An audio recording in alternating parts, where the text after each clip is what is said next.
Hi, everyone. Welcome to the Bison postgame show presented by Gate City Bank. I'm Logan Campbell, joined by Jeff Kolpack, Eric Peterson, and Mike McFeely. A 49-31 loss to keep NDSU 3-0 heading into the bye week and non-conference play. Cam Miller, have yourself a day. What did you think about his performance today, Eric?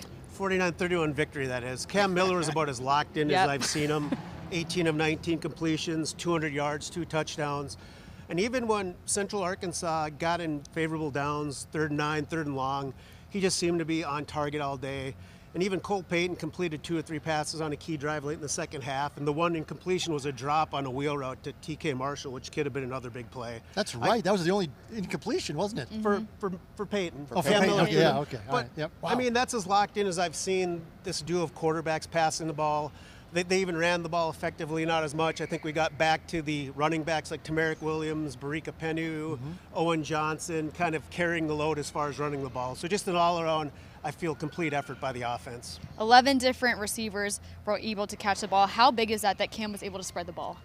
I think we've seen that it's been important throughout the year, but I think you're starting to see someone emerge. Even though it was spread to 11 different receivers, I think Eli Green is emerging as kind of that more of a speed option next to Zach Mathis. And they do spread it around. They hit Owen Johnson, and they got the backs out of the backfield. It looks like they had something going there. But Eli Green looks like he's established himself as the number 2 to Zach Mathis, or the 1A to 1B in that regard. This Bison defense is also what stood out to me. We heard Matt Entz say earlier this week that the best defensive lineman would be wearing white.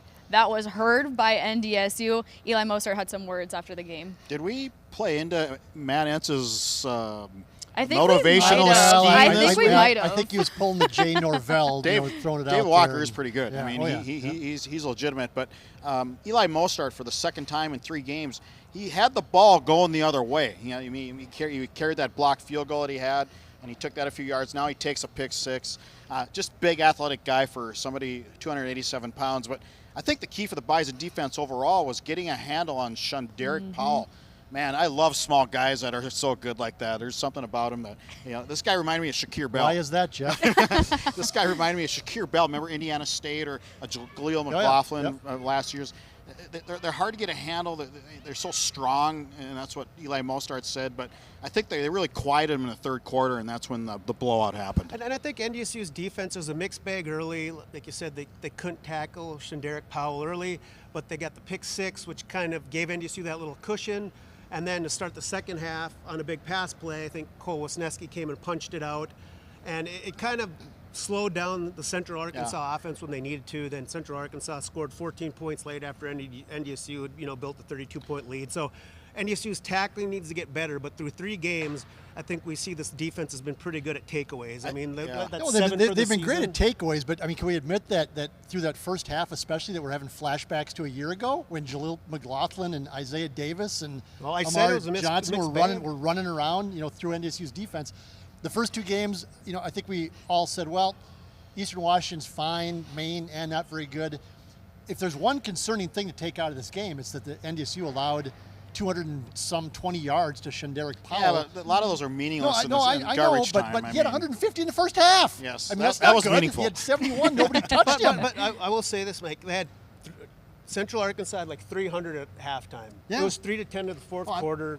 I mean, it was 49-17. The game was out of hand. I get all of that. At some point, but the players they still have have to play Isaiah Davis. At some point, if a player's good though, he made plays. And the big one, they were horrible on his one that he busted for 71 yards. It was like a huge gap up the middle, and you can't miscommunication is what he called it. Yes. He said 10 guys were doing the right thing, 1 guy was doing the wrong thing, and if one guy's doing the wrong thing with Shunderick Powell, it's not going to look very good. I know just how that defense feels, by the way.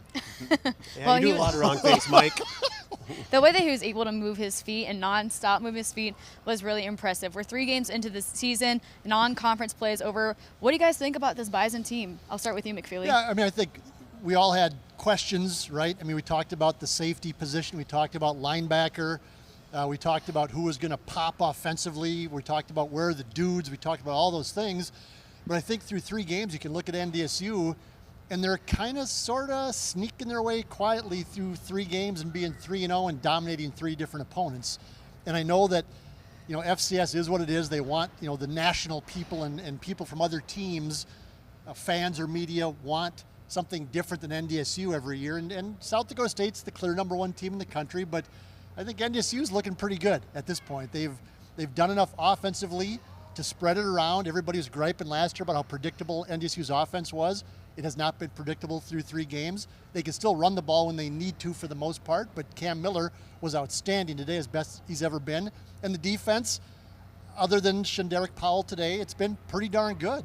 And so it's just kind of I think they like where they're at. I think Matt Entz likes where they're at, and he said in the press conference, people are just kind of wondering what we are and who we are, and they don't really know any of the players. He said, we're fine with that. We'll just kind of sneak under the radar and be NDSU, and we'll be all right. Yeah, I thought you addressed the question pretty appropriately when you said, are you the quietest #2 team in the country? Yeah, I mean, nobody's paying. I mean, no, and that's fine. I mean, you're falling into the trap, McFeely. Well, but I mean, Idaho is kind of a rising team, and that's fine. I mean, they're good. Furman and all these other teams. South Dakota State, again, is the clear #1 team. They're the defending national champion. They beat Montana State, the #3 team. Montana State, we know after that performance is really good, but I think NDSU kind of maybe didn't take the step back as big as people thought they might have, and I think they're going to be okay. Well, that's what happens at all levels, though. Does anyone think Colorado's better than Georgia right now? No, but who's everyone talking about? Colorado, because they're like the Idaho of this level. So Matt Entz needs to be more like Deion Sanders then? Is that what you're saying? Wear the cowboy hat and the sunglasses talking to us? No, I think Jason Eck needs to be more than Deion. That's the comparison. They're the kind of new kid on the block rising up. I'd like to see Eck in a cowboy hat and sunglasses, by the way. That's fine with me. Well, I'm saying NDSU, Spice it up a little bit, FCS. Montana State are the Blue Bloods, at least in recent years, and teams like Idaho, Holy Cross, some other teams are kind of rising up the ranks, and even an Incarnate Word had a nice little splash last year. So people want to see the new story. Yep, that's fine. Well, I'm sure after today they definitely have grabbed the attention of people, especially Cam Miller after his performance. So NDSU is 3-0 heading into the bye week after a 49-31 win over Central Arkansas. Tremendous. It's a bye week, so we will not be back here next week. We will see you all in 2 weeks when South Dakota comes to town. Thank you. We could just come Saturday and just do a show next Saturday. Well, I will not be in town, so you guys can do it without me. I won't be in town also, so it'll be you Mike guys have McFeely fun and with Jeff that. Kolpack. We haven't done that since Vermillion, the No Game Show. Bring it back. Thank you so much for watching the Bison Postgame Show presented by Gate City Bank. I'm Logan Campbell, Jeff Kolpack, Eric Peterson, Mike McFeely. We'll see you all in 2 weeks.